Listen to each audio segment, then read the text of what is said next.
नमस्कार दोस्तों, मेरा नाम है विमल सिंह बालाजी। स्टडी अड्डा में आप सभी का स्वागत है। प्रतियोगिता दर्पण अप्रैल 2024 की करा रहे थे। 2 पार्ट अब तक देख चुके हैं, जिसमें राष्ट्रीय, अंतर्राष्ट्रीय, आर्थिक, ये सभी करंट अफेयर देख चुके थे। जो रह गई है उसको इस पार्ट 3 नंबर में जो है वो देखेंगे। इससे पहले वाला पार्ट नहीं देखा हो, साइड में बटन पिछला वाला वीडियो आपको मिल जाएगा, और बाकी भी जो करंट अफेयर है वो प्लेलिस्ट में या वीडियोज में जाकर के आप देख सकते हैं। स्टार्ट करते हैं नवीन नियुक्तियों से। यहाँ पर सबसे पहले नियुक्तियों में अगर आप देखेंगे तो ये संजय कुमार जी जैन जो है, संजय कुमार जैन, ये आईआरसीटीसी के नए चेयरमैन जो है वो बने। इसमें केवल इनका नाम याद रखिएगा। दूसरी बात ये कि ये कब तक आपके जो है वो रहेंगे, तो सेवानिवृत्ति की तिथि 31 दिसंबर 2026 अथवा अगले आदेश तक ये जो पद है इस पर ये बने रहेंगे। संजय कुमार जैन। अगली करंट अफेयर, भारतीय मूल के डॉक्टर समीर शाह बीबीसी के नए चेयरमैन जो है वो बनाए गए।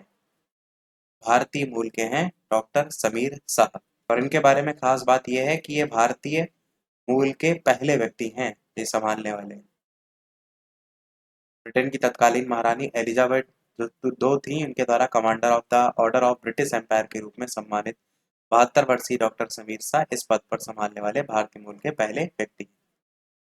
अगली current affair, lieutenant general Upendra Dwivedi भारतीय थल सेना के उप प्रमुख बनाए गए। तो प्रमुख ज्यादातर पूछा जाता है, उप जल्दी नहीं पूछा जाता है। चाहे तो याद रख सकते हैं, वरना कोई जरूरी नहीं है। अगली करंट अफेयर, कर्नाटक उच्च न्यायालय में मुख्य न्यायाधीश के रूप में नियुक्ति के 21 दिन बाद न्यायमूर्ति पी.एस. दिनेश कुमार सेवानिवृत्त होगी। अब इनके बारे में खास ये है, इनका कार्यकाल बहुत ज्यादा कम रहा है, इसलिए आपको ये नाम याद रखना पड़ेगा कि कर्नाटक उच्च न्यायालय जो है उसमें मुख्य न्यायाधीश के रूप में जो है वो रहे हैं पी.एस. दिनेश। और इनके बारे में आप देखेंगे तो नीचे आपको एक पॉइंट देखने को मिलेगा भी कि भारत की किसी उच्च न्यायालय में सबसे कम कार्यकाल न्यायमूर्ति संजय यादव का रहा है, जो कि जून 2021 में केवल 15 दिन तक इलाहाबाद उच्च न्यायालय के मुख्य न्यायाधीश के तौर पर रहे थे। उच्च न्यायालय की बात की गई है, ये रहे थे 15 दिन, परंतु ये जो रहे वो 21 दिन रहे हैं। ये ध्यान रखिएगा, क्योंकि कम दिन के तौर पर एक रिकॉर्ड है। अगली करंट अफेयर, न्यायमूर्ति अरुण भंसाली उत्तर प्रदेश उच्च न्यायालय में मुख्य न्यायाधीश जो है वो बने हैं। तो यूपी लेवल का अगर पेपर दे रहे हैं तो ये याद कर लीजिएगा, क्वेश्चन बन सकता है। जो हाल ही में नियुक्ति होती है उनसे तो बनते हैं। न्यायमूर्ति अरुण भंसाली उत्तर प्रदेश उच्च न्यायालय में मुख्य न्यायाधीश आपके बने हैं। आगे बढ़ते हैं तो यहाँ पर राजस्थान के बने हैं। अगर कोई राजस्थान का पेपर दे रहे हैं तो ही याद रखिएगा। इसके अलावा उड़ीसा उच्च न्यायालय में मुख्य न्यायाधीश बने हैं चक्रधारी शरण सिंह। मेघालय उच्च न्यायालय के मुख्य न्यायाधीश बने हैं वैद्यनाथन। विजय बिश्नोई गुवाहाटी के बने हैं। ऋतु बहारी उत्तराखंड, ये क्वेश्चन याद रखना है आपको। न्यायमूर्ति ऋतु बहारी उत्तराखंड उच्च न्यायालय में पहली महिला मुख्य न्यायाधीश बनी है। बस ये जो पहला वर्ड जुड़ गया ना, इससे करंट अफेयर इंपॉर्टेंट हो गई है। तो उत्तराखंड उच्च न्यायालय में ऋतु बहारी बनी है पहली महिला मुख्य न्यायाधीश। और एक चीज यहाँ पर और ध्यान देंगे, तो उत्तराखंड उच्च न्यायालय में न्यायमूर्ति ऋतु बहारी पहली महिला तो मुख्य न्यायाधीश हैं, पर वैसे अगर आप देखें तो देश में वर्तमान में वो दूसरी मुख्य न्यायाधीश हैं। वर्तमान में गुजरात उच्च न्यायालय में भी एक महिला न्यायाधीश हैं। उत्तराखंड के परिप्रेक्ष्य से देखेंगे तो वो पहली हो जाएंगी, वैसे देखेंगे पूरे भारत के तौर पर तो वहां पर आपको दूसरे नंबर पर देखने को मिलेगा, क्योंकि गुजरात उच्च न्यायालय में ऑलरेडी एक महिला मुख्य न्यायाधीश हैं, सुनीता अग्रवाल जी, जो कि मुख्य न्यायाधीश के रूप में कार्यरत हैं। इसको लेकर के जो घोषणा हुई है वो 17 फरवरी 2024 को हुई है। और रामानंद संप्रदाय के वर्तमान 4 जगत गुरुओं में से एक स्वामी है रामभद्राचार्य जी, इनको संस्कृत के लिए मिला है। और गुलजार जी जो है उनको उर्दू भाषा के लिए मिला है। ये दोनों की भाषाएं आपको जरूर जो है वो दिमाग में क्लियर रखनी है कि इनको किसके लिए जो है वो मिला है।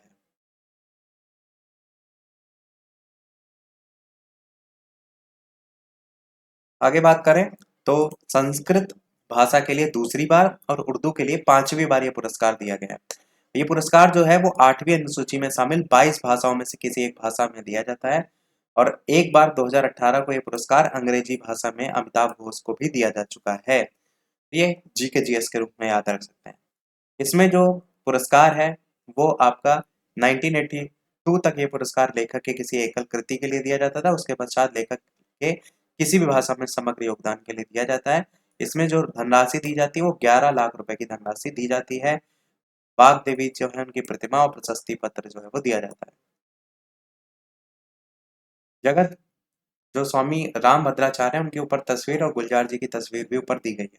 तो जो जगत गुरु जी हैं इनके बारे में एक पॉइंट ये है कि 2015 में इन्हें पद्म विभूषण से भी सम्मानित किया गया था।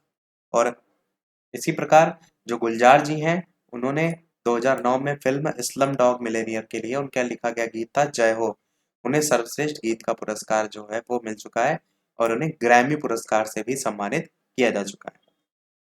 आगे लिस्ट दी गई है ज्ञानपीठ पुरस्कारों को लेकर के, जिसमें सबसे पहला नाम पता होना चाहिए कि सबसे पहला मलयालम भाषा में जी शंकर कुरुप जी को मिला था, परंतु अगर हिंदी भाषा के लिए बात करें तो सुमित्रा नंदन पंत को 1968 में मिला था। उसके बाद सबसे लास्ट में अगर जाएंगे तो यहाँ पर 2023 का देखने को मिलेगा स्वामी राम भद्राचार्य संस्कृत और गुलजार जी संपूर्ण सिंह कालरा उर्दू। और 2022 का जो था वो दामोदर माउली को कोंकणी के लिए मिला था, वो पुराना हो गया, वो आपको याद नहीं करना है। बढ़ते हैं अब आगे। बाफ्टा पुरस्कार 2024। बाफ्टा की फुल फॉर्म होती है British academy of film and television art. BAFTA 2024 के 77वें पुरस्कार का वितरण लंदन के रॉयल एल्बर्ट हॉल में किया गया था। और क्रिस्टोफर जो नोलन है इनके द्वारा निर्देशित फिल्म ओपेनहाइमर, इसको इस वर्ष पुरस्कारों में धूम रही, क्योंकि इसमें सर्वश्रेष्ठ फिल्म का अवार्ड, सर्वश्रेष्ठ अभिनेता का अवार्ड, सर्वश्रेष्ठ निर्देशक का अवार्ड, ऐसे मिला करके टोटल 7 पुरस्कार इस फिल्म ओपेनहाइमर को जो है वो मिले हैं। इस फिल्म को सर्वाधिक 13 श्रेणियों में पुरस्कार के लिए नामांकित किया गया था। दूसरे नंबर पर अगर देखेंगे तो 5 पुरस्कार योर गोस लैंथिमोस द्वारा निर्देशित फिल्म पुअर थिंग्स के लिए जो है वो मिले हैं।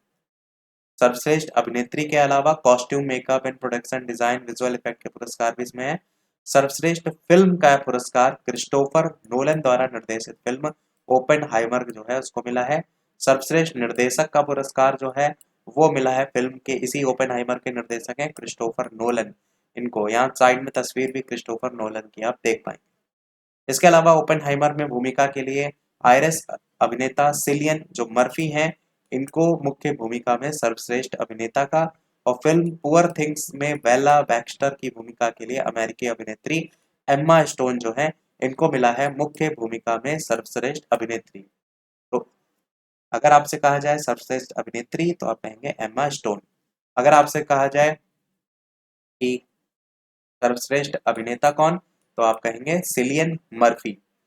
और ये सब जो मूवी आपकी है ओपेनहाइमर उसी के लिए मिला है।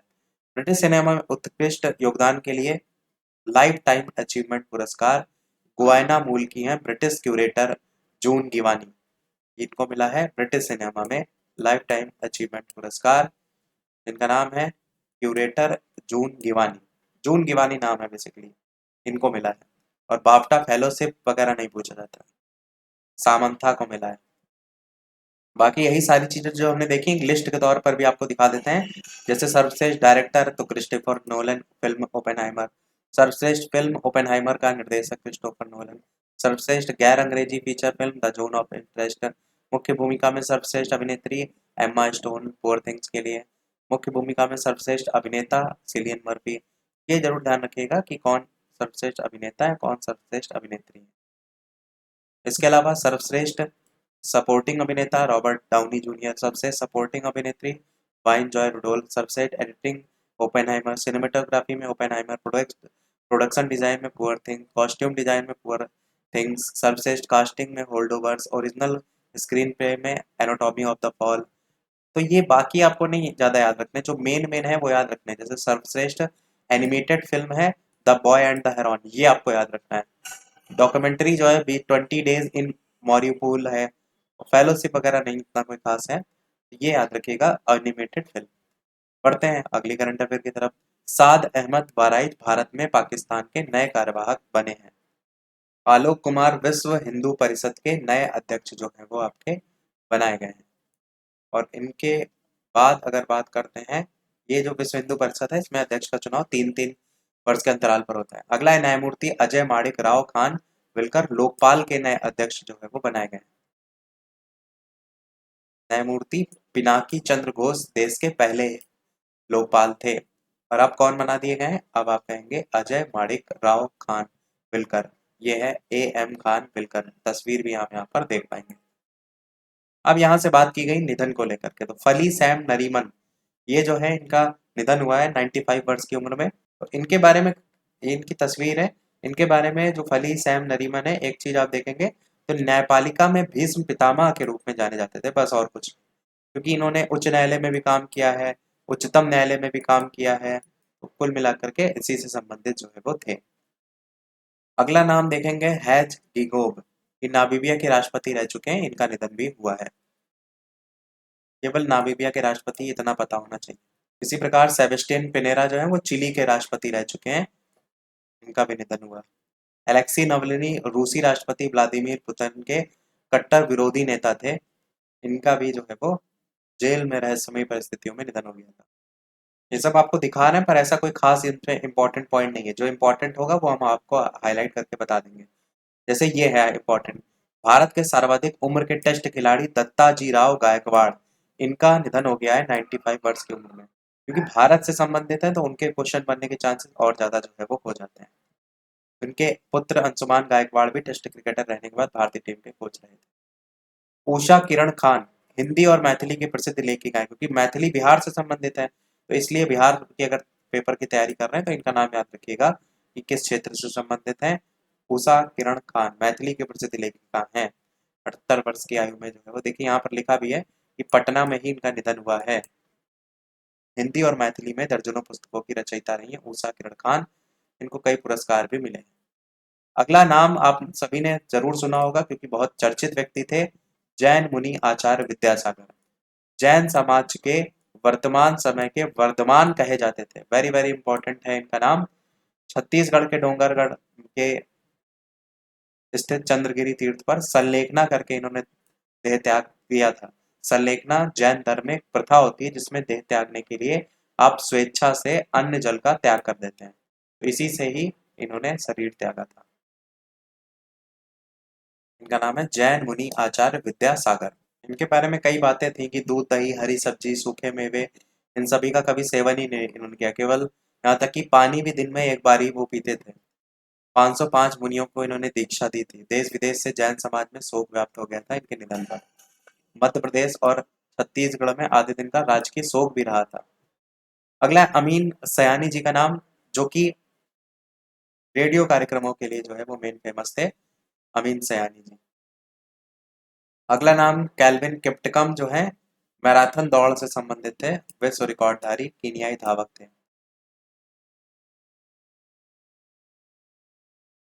इन्होंने नया वर्ल्ड रिकॉर्ड भी बनाया था शिकागो मैराथन में, वो भी यहाँ पर लिखा है। मनोहर जोशी जो है वो महाराष्ट्र के पूर्व मुख्यमंत्री रह चुके हैं, लोकसभा के पूर्व अध्यक्ष रह चुके हैं, इनका भी निधन हो गया था 86 वर्ष की उम्र में। आगे बढ़ते हैं, ये बहुत ज्यादा इंपॉर्टेंट है, पंकज उधास बहुत ही जाने माने गजल गायक थे। वीडियो सभी लोग लाइक भी अवश्य करते रहिएगा, जो भी लोग वीडियो से जुड़ रहे हैं, अगर वीडियो अच्छा लगे शेयर भी करते रहिएगा। और साथ ही साथ टेलीग्राम चैनल से नहीं जुड़े हो तो अवश्य जुड़ जाइएगा, ताकि जो भी नोटिफिकेशन या अपडेट है करंट अफेयर्स को हम आपको वहां पर प्रोवाइड कराते रहें। बाकी जो चीजें करा रहे हैं इनको याद जरूर कर लीजिएगा, ताकि एक साथ बहुत ज्यादा बोझ आप पर जो है वो ना आए। बाकी लाइक जरूर करते रहिएगा जितने भी लोग वीडियो देख रहे हैं। पंकज उधास की बात करते हैं, तो जाने माने गजल गायक थे पंकज उधास। 72 वर्ष की आयु में इनका निधन हुआ है, 26 फरवरी 2024 को निधन हुआ है। इनकी पहली गजल थी एल्बम आहट, 1980 में जारी हुई थी, जिसके पश्चात 50 से अधिक एल्बम इनके जारी भी हुए हैं, जिसमें आपने चिट्ठी आई है सुना भी होगा, ना कजरे की धार सुना ही होगा, चांदी जैसा रंग है तेरा, तो बहुत फेमस थे। बाकी कुछ हिंदी फिल्मों में गीतों के लिए पार्श्व गायन उन्होंने किया था। 2006 में उन्हें पद्मश्री भी जो है वो मिला था। अब बढ़ते हैं पुस्तकों की तरफ। पुस्तकों में सबसे पहले पुस्तक है ब्रेकिंग द मोल्ड। ये जो पुस्तक है reimagining India economic future, Raghuram ji Rajan ji और रोहित लांबा की पुस्तक है breaking the mould. 11 rules for life, ये पुस्तक जो है वो चेतन भगत की है। चेतन भगत की आप जानते हैं, वैसे भी पुस्तकें बहुत फेमस होती हैं, कई जो इनकी पुस्तकें उन पर मूवीज बन चुकी हैं। 14 डेज जो पुस्तक है वो आपकी है मार्गरेट एटवुड की। कीप योर फ्रेंड्स क्लोज है ली किनोन की पुस्तक। तो बस इतनी ही टोटल पुस्तकें हैं। अब बात करते हैं वर्ष दिवस सप्ताह को लेकर के। तो 2024 भारतीय जो नौसैनिक हैं उनके द्वारा नौसेना नागरिकों का जो वर्ष है वो उसके रूप में घोषित किया गया। 2024 वाला नौसेना नागरिकों का वर्ष घोषित किया गया। बस इतना ही आपको याद रखना है। बाकी कुछ इसमें दिवस दिए हुए हैं, जैसे कि आपको पता है कि 2 फरवरी को वर्ल्ड वेटलैंड्स डे मनाया जाता है। विश्व कैंसर दिवस 4 फरवरी को मनाया जाता है। दाल दिवस जो है वो 10 फरवरी को लेकर के निर्णय संयुक्त राष्ट्र महासभा के 73वें सत्र में लिया गया था 2018 में। ऐसा पहला दिवस है जो कि 10 फरवरी 2019 को मनाया गया था। अंतर्राष्ट्रीय दिवस international day of women's and girls in science ये 11 फरवरी है। उत्पादकता दिवस 12 फरवरी, रेडियो दिवस 13 फरवरी, वैलेंटाइन दिवस तो पूछा नहीं जाएगा 20 फरवरी, संयुक्त राष्ट्र सामाजिक न्याय दिवस, अरुणाचल प्रदेश और मिजोरम के स्टेहुड दिवस 20 फरवरी, 21 फरवरी अंतर्राष्ट्रीय मातृभाषा दिवस, केंद्रीय उत्पाद शुल्क दिवस 24 फरवरी, 28 फरवरी को राष्ट्रीय विज्ञान दिवस। ये पूछा जाता है जो सीवी रमन जी थे, रमन इफेक्ट के लिए भौतिकी का नोबेल पुरस्कार 1930 में मिला था। 28 फरवरी 1928 को खोज इनके द्वारा की गई थी। इसी उपलक्ष्य में भारत में 28 फरवरी को राष्ट्रीय विज्ञान दिवस के रूप में मनाया जाता है। अब बढ़ते हैं महोत्सव की तरफ। सबसे पहला महोत्सव है आदि महोत्सव। आदि महोत्सव राष्ट्रीय जनजाति महोत्सव, जिसे आदि महोत्सव के नाम से जो है वो जाना जाता है। ये नई दिल्ली के मेजर ध्यानचंद नेशनल स्टेडियम में आपका संपन्न हुआ है। जनजातीय कार्य जो मंत्रालय के तत्वाधान है उसमें ही ये किया गया है और इस महोत्सव का उद्घाटन श्रीमती जो राष्ट्रपति श्रीमती द्रौपदी मुर्मू जी हैं उनके द्वारा किया गया था। ज्यादातर यही पूछा जाता है कि कहाँ हुआ है, तो नई दिल्ली के मेजर ध्यानचंद नेशनल स्टेडियम में हुआ है। बाकी इसमें ऐसा कोई खास पॉइंट इंपॉर्टेंट जो है वो नहीं है। और ये आपको पता ही है जनजातीय कार्य मंत्री कौन है, अर्जुन मुंडा।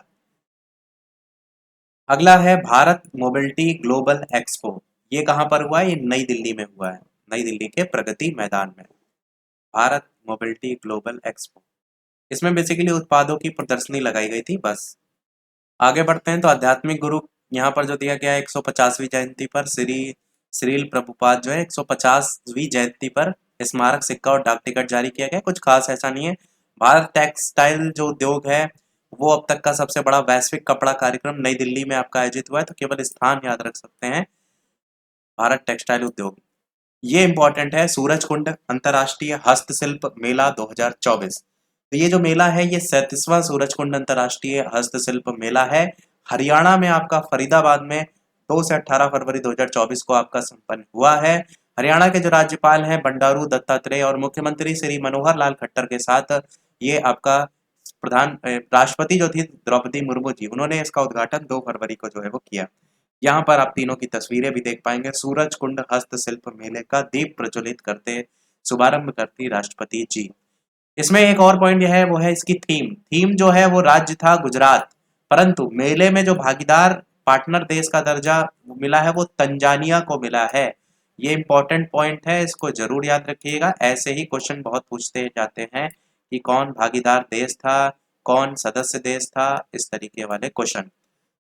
बढ़ते हैं अगली करंट अफेयर की तरफ। नई दिल्ली विश्व पुस्तक मेला 2024। तो राष्ट्रीय पुस्तक न्यास नेशनल बुक ट्रस्ट ने भारत व्यापार संवर्धन संगठन के संयुक्त तत्वाधान में, सीधे सीधे इतना ध्यान रखिएगा, नई दिल्ली में ही विश्व पुस्तक मेला लगा है। स्थान ध्यान रखिएगा, नई दिल्ली में विश्व पुस्तक मेला। बाकी अगर देखेंगे तो इसमें ऐसा कोई खास पॉइंट आपको देखने को नहीं मिलेगा।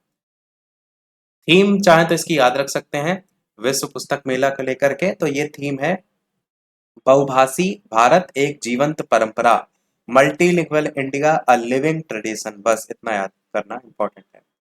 5 वर्ष के अंतराल के पश्चात भारतीय वायुसेना का जो युद्धाभ्यास है वायु शक्ति 2024, ये आपको देखने को जो है वो मिला। ये जो युद्धाभ्यास है वो राजस्थान में जैसलमेर में आपको देखने को मिला वायु शक्ति 24 के तहत।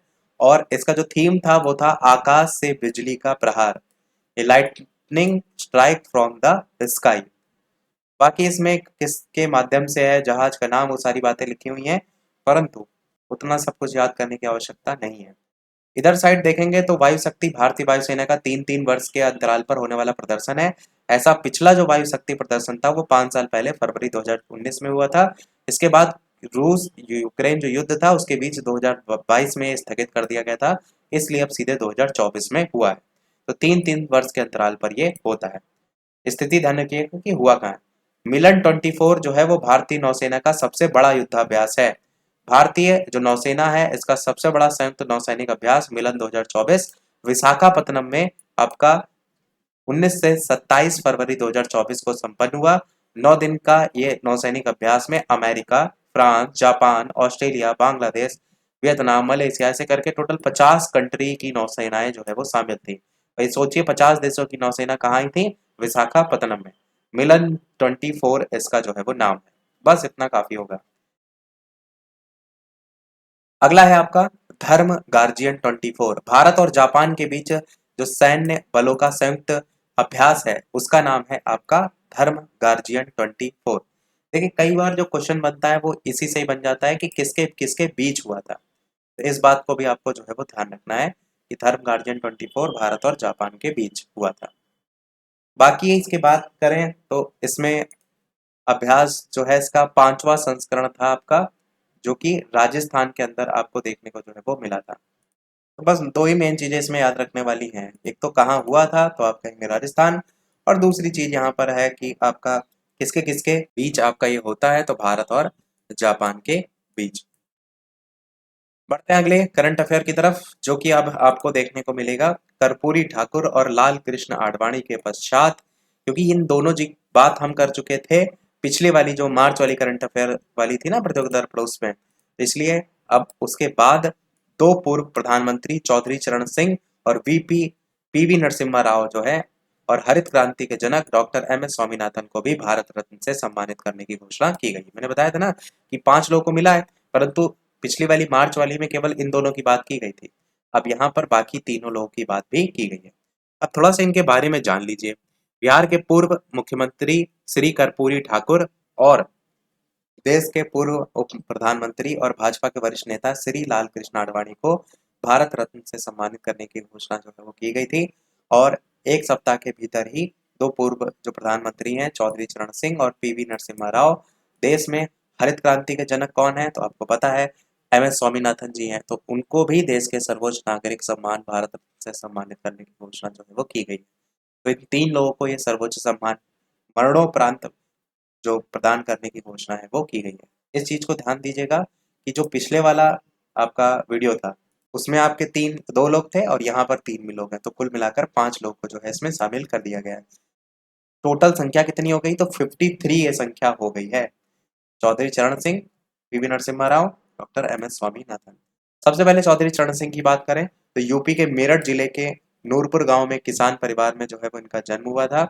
आगरा विश्वविद्यालय से तो इन्होंने स्नातकोत्तर वगैरह किया है, कानून की पढ़ाई वगैरह की है और विधायक बने थे संयुक्त प्रांत मतलब यूपी के 1967 से 68 और 1970 के दौरान प्रदेश के मुख्यमंत्री रहे चौधरी चरण सिंह। बाद में मोरारजी देसाई के नेतृत्व वाली सरकार में जनवरी से जुलाई 1979 के दौरान वित्त मंत्री और उप प्रधानमंत्री भी रहे। इसके अलावा थोड़े समय तक 1979 में ही जुलाई से अगस्त माह में प्रधानमंत्री भी रहे और इन्होंने भारतीय क्रांति दल और लोक दल नाम से दलों का गठन भी किया था। किसी भी दल में रहते हुए किसी भी पद पर रहते हुए किसानों के हितों के लिए समर्पित रहे थे, इसलिए इनके जन्म दिवस 23 दिसंबर को किसान दिवस के रूप में मनाया जाता है। सबसे ज्यादा इंपॉर्टेंट पॉइंट ये है, आपको जरूर याद रखना है। बाकी 84 वर्ष की आयु में इनका निधन हो गया था। ये भी पूछा जा सकता है कि कब इनका निधन हुआ था, क्योंकि क्वेश्चन जो है अगर भारत रत्न मिल गया तो किसी भी प्रकार से बन सकता है, इसीलिए हम एक एक लाइन आपको यहाँ पर पढ़ करके दिखा रहे हैं। किसान हित जो है उनके लिए जो संघर्ष है इनका समर्पण है उसको देखते हुए नई दिल्ली में इनका जो समाधि स्थल है उसको किसान घाट जो है वो नाम दिया गया था। इनके निधन के पश्चात इनकी जो, ये ध्यान रखिएगा किसान घाट समाधि स्थल, और डाक टिकट भी जारी किया गया था 1990 में। मरणोपरांत इन्हें मिला है देश के सर्वोच्च सम्मान भारत रत्न। बात किसकी हो रही? चौधरी चरण सिंह जी की। फिर बात करते हैं अगला नंबर पीवी नरसिम्हा राव जी की। इनको 2024 9 फरवरी को ही भारत से सम्मानित करने के लिए चुना गया था। बाकी 1977 के बाद लोकसभा के सदस्य रहते हुए इंदिरा गांधी और राजीव गांधी के नेतृत्व वाली सरकारों में गृह मंत्री और विदेश मंत्री जैसे पदों पर भी रह चुके हैं। 1991 से 96 की अवधि में प्रधानमंत्री का पद ऐसे समय में उन्होंने संभाला था जब देश गंभीर आर्थिक संकट के दौर से गुजर रहा था। उस समय अर्थशास्त्री थे डॉक्टर मनमोहन सिंह। ये जो है वो वित्त मंत्री थे मनमोहन सिंह जी, इनकी गवर्नमेंट में आर्थिक सुधारों का सिलसिला तब इन्होंने शुरू किया था। इनके सरकार ने ही उदारीकरण, निजीकरण और वैश्वीकरण की नीतियां लागू की थी। ये क्वेश्चन बहुत पूछा जाता है। अर्थव्यवस्था को संकट से बाहर निकालने में इन्होंने मेन रोल अदा जो है वो किया था। बाद में आर्थिक सुधारों का जनक इन्हें डॉक्टर मनमोहन सिंह जी ने कहा था। पीवी नरसिम्हा राव जी का निधन 83 वर्ष की उम्र में जो है वो नई दिल्ली में हुआ था 2004 में। अब अगला नंबर है doctor M S Swaminathan ji का। एम एस स्वामीनाथन जी को भी मरणोपरांत ही मिला है और ऊपर जो था इनको भी मरणोपरांत ही मिला था नरसिम्हा राव जी को। एम एस स्वामीनाथन भारत में हरित क्रांति के जनक के रूप में जो है वो जाने जाते हैं। भारत में मैक्सिको के जो बीज हैं उनको पंजाब के बीजों की घरेलू किस्मों के साथ मिश्रित करके अधिक उत्पादन देने वाले जो बीज हैं वो इन्होंने विकसित किए थे। तो ये चीज ध्यान रखिएगा, मैक्सिको के बीज पंजाब के बीज के साथ मिलाए थे। बाकी 1967 में इन्हें पद्मश्री, 1972 में पद्म भूषण और 1989 में पद्म विभूषण तीनों पुरस्कार इन्हें मिले। जन्म इनका देखेंगे कुंभकोणम में हुआ था। 1979 में कृषि मंत्रालय में सचिव का काम किया था। 2004 में राष्ट्रीय किसान आयोग का अध्यक्ष इन्हें बनाया गया था। राज्यसभा के सदस्य भी रह चुके हैं। डॉक्टरेट की उपाधि भी इन्हें मिली थी। 1971 में रेमन मैग्सेसे पुरस्कार भी मिला। 1987 में विश्व खाद्य पुरस्कार भी इन्हें मिला। पुरस्कार आप देख रहे हैं ना, लाइन से इनको पुरस्कार मिले। और 98 वर्ष की आयु में इनका निधन हुआ है 2023 में। देखिए हाल ही में निधन भी हुआ है 28 सितंबर 2023 को। तो दो तरीके के क्वेश्चन बन गए कि एक तो हाल ही में निधन को लेकर के और दूसरा है भारत रत्न को लेकर के। वैज्ञानिक शोध के लिए घनश्याम दास बिड़ला पुरस्कार 2023। ये पुरस्कार हरिश्चंद्र अनुसंधान संस्थान प्रयागराज की प्रोफेसर अदिति सेन को जो है वो दिया जाएगा। तो ये जो इनको दिया जाएगा वो भौतिकी विज्ञान में क्वांटम जो सूचना और संगणना है उसके क्षेत्र में जो है वो योगदान के लिए दिया जाएगा। इसमें अगर देखेंगे तो 5 लाख रुपए इसकी सम्मान राशि जो है इसमें दी जाती है। और ये पुरस्कार भारत में काम कर रहे हैं 50 वर्ष या उससे कम आयु के भारतीय वैज्ञानिकों को जो है वो दिया जाता है। एक लाइन और इम्पोर्टेंट है इसमें कि अदिति सेन ये पुरस्कार पाने वाली पहली महिला वैज्ञानिक है। अब लास्ट पोर्शन हमारा रह गया खेल कूद को लेकर के। तो सबसे पहले बात करते हैं क्रिकेट को लेकर के। Under 19 ICC world cup 2024 Bharat को फाइनल में ऑस्ट्रेलिया ने जो है वो हरा दिया था। अंडर 19 आईसीसी वर्ल्ड कप 2024 में तो ऑस्ट्रेलिया इस बार जीता है। मेजबानी दक्षिण अफ्रीका कर रहा था और भारत उप विजेता रहा है और ऑस्ट्रेलिया विजेता रहा है। आपको याद होगा ऑस्ट्रेलिया ने जो मेन था क्रिकेट अंडर 19 को छोड़ करके वो भी हराया था, अंडर 19 में भी हराया। दोनों तरीके से आपको याद करने में आसानी होगी। बाकी ऑस्ट्रेलिया ने चौथी बार ये कप जीतने में सफलता की। भारत ने जो है सबसे ज्यादा 5 बार 50-50 ओवरों में ये टूर्नामेंट जीता है। तो भारत का भी रिकॉर्ड अच्छा है, ऐसा नहीं है। 2-2 वर्ष के अंतराल पर ये जो टूर्नामेंट है इसका आगामी आयोजन होगा जिम्बाब्वे में और नामीबिया की संयुक्त मेजबानी में 2026 में। 2-2 साल के अंतराल पे होता है। 2024 में हो चुका है तो 2026 में ये आपका जिम्बाब्वे और नामीबिया मिल करके करेंगे। अगला है जैसा एशियाई क्रिकेट परिषद के अध्यक्ष फिर से बनाए गए, पुनर्निर्वाचित किए गए हैं। जैसा आप जानते ही हैं भारतीय क्रिकेट कंट्रोल बोर्ड बीसीसीआई के महासचिव हैं जैसा, इनको एशियाई क्रिकेट परिषद के अध्यक्ष जनवरी 2024 में फिर से बनाया गया है। बीसीसीआई के भी हैं अब एसीसी के भी हैं, दोनों के। बाकी इंडोनेशिया में बाली में जो संपन्न एक आम बैठक हुई थी वहीं पर इनको अध्यक्ष जो है वो बनाया गया है। ये आपको पता ही है गृह मंत्री अमित शाह के पुत्र हैं ये। टेस्ट क्रिकेट में 500 से ज्यादा विकेट लेने वाले रविचंद्रन अश्विन भारत के दूसरे गेंदबाज जो है वो बन गए हैं। इन्होंने 500 विकेट ले लिए हैं और राजकोट में इंग्लैंड के विरुद्ध टेस्ट क्रिकेट हुआ था वहां पर इन्होंने ये रिकॉर्ड जो है वो हासिल किया है। बाकी आप देखेंगे तो यहाँ पर टेस्ट में इधर सेंटर में देखिए, यहाँ पर अनिल कुंबले के बाद भारत के दूसरे और विश्व के 9वें बल्ले गेंदबाज जो है वो ये बन गए। तो जो पहले थे वो अनिल कुंबले थे और उसके बाद ये दूसरे नंबर पे आ गए। और वर्ल्ड में अगर देखेंगे तो 9वें नंबर पे है। टेस्ट क्रिकेट में सर्वाधिक 800 विकेट लेने वाले का जो रिकॉर्ड है वो आपका है श्रीलंका के मुथैया मुरलीधरन के नाम। देखेंगे सबसे ज्यादा जो विकेट है वो इन्हीं के नाम है, मुथैया मुरलीधरन, जिन्होंने 133 मैच में 800 विकेट जो है वो लिए। बाकी Shane Warne, James Anderson, Anil Kumble Bharat के देखेंगे ये आपको चौथे नंबर पे देखने को मिलेंगे। 132 टेस्ट मैच, 619 विकेट। बाकी और भी नाम है जिसमें आर चंद्र रविचंद्रन अश्विन जी का भी नाम शामिल हो गया है। 98 पारियों में 500 विकेट। अगली करंट अफेयर की बात करते हैं। दक्षिण अफ्रीका के विरुद्ध न्यूजीलैंड की पहली टेस्ट श्रृंखला विजय, ऐसा कोई खास पॉइंट नहीं है। टी20 अंतर्राष्ट्रीय क्रिकेट में सबसे तेज गति से शतक लगाया है, नया वर्ल्ड रिकॉर्ड बनाया है। किसने बनाया है? तो ये रिकॉर्ड नामीबिया के जॉन निकोल लॉफ्टी ईटन, इनके नाम जो है वो हो गया है। 22 साल के हैं ये। इन्होंने नेपाल में कीर्तिपुर में नेपाल के विरुद्ध एक टी20 मैच में जो है 33 गेंदों में शतक जो है वो बनाने का रिकॉर्ड अपने नाम हासिल किया। बाकी टी20 में सबसे तेज शतक को लेकर के अगर आप देखेंगे तो यहाँ पर और भी बाकी नाम देखने को मिलेंगे। भारत में रोहित शर्मा का रिकॉर्ड है 2017 में, श्रीलंका के खिलाफ था, इंदौर में आपका जो ये मैच हुआ था। अगला है इंग्लैंड के विरुद्ध टेस्ट श्रृंखला में भारत की निर्णायक बढ़त, कोई काम का नहीं है, करंट अफेयर नहीं है। आगे बढ़ेंगे। महिला टेस्ट मैच में सबसे तेज गति से दोहरा शतक, ऑस्ट्रेलिया की अनाबेल सदरलैंड का नया वर्ल्ड रिकॉर्ड, नाम केवल याद रख सकते हैं। अब बढ़ते हैं एथलेटिक्स की तरफ। नई दिल्ली मैराथन 2024 जो है आपकी नई दिल्ली में हुई है, बस इतना ध्यान रखिएगा।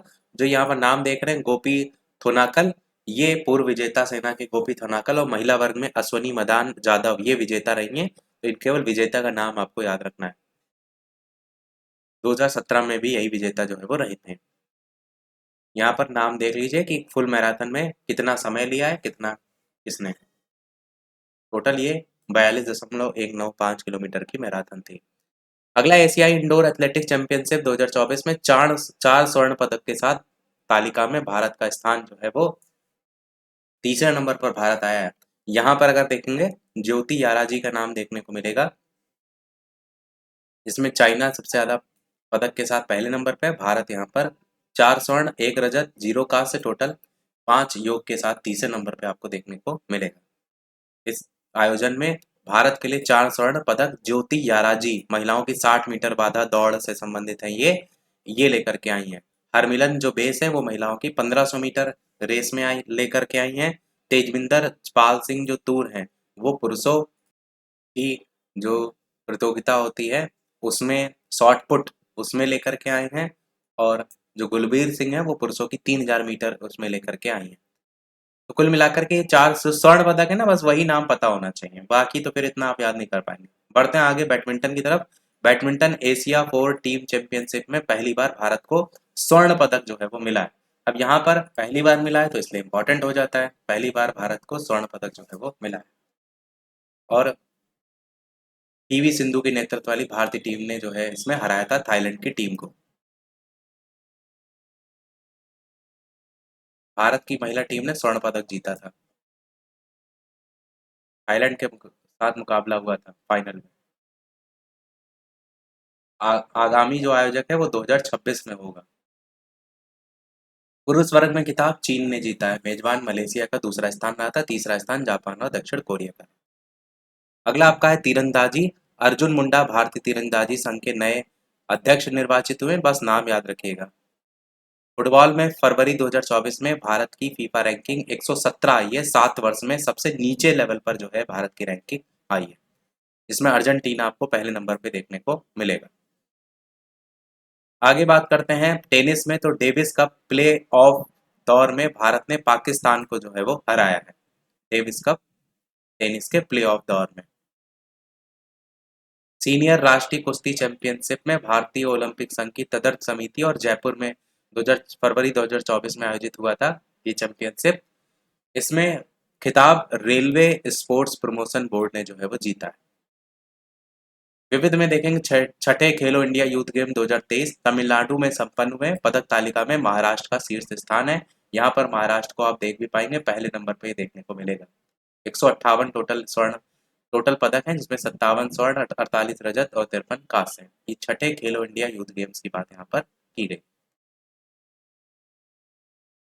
बस इतना ही था टोटल इस करंट अफेयर में। अब एक प्रश्न आपसे भी, जैसे कि सभी वीडियो में हम आपसे एक ना एक प्रश्न पूछते हैं, तो ये आपका इस वीडियो का प्रश्न है, जिसका आंसर वीडियो के मेन कमेंट में आपको बताना है। इसके अलावा जो भी चैनल पर नए हो, वीडियो लाइक शेयर सब्सक्राइब अवश्य करते रहिएगा। और ये हमारी प्रतियोगिता दर्पण पूरी तरीके से समाप्त हो चुकी है, अप्रैल वाली। अब जब मई वाली आपको देखने को मिल जाएगी तो हम आपको वो जो है वो करा देंगे। बाकी ये प्रश्न आपके लिए कि संयुक्त रूप से जो 2023 का ज्ञानपीठ पुरस्कार मिला है, किसको किसको मिला है, उनके नाम आपको बताने हैं। जो चीजें पढ़ाई हैं उसी से क्वेश्चन पूछ रहा है, ताकि आपका रिवीजन जो है वो हो सके। तो केवल नाम बताइएगा कि किसको किसको जो है वो मिला है। बाकी कोई प्रश्न हो कमेंट में पूछ लीजिएगा। वीडियो लाइक शेयर सब्सक्राइब अवश्य कीजिएगा। मिलते हैं अगले वीडियो में, तब तक के लिए सभी को नमस्कार, जय हिंद।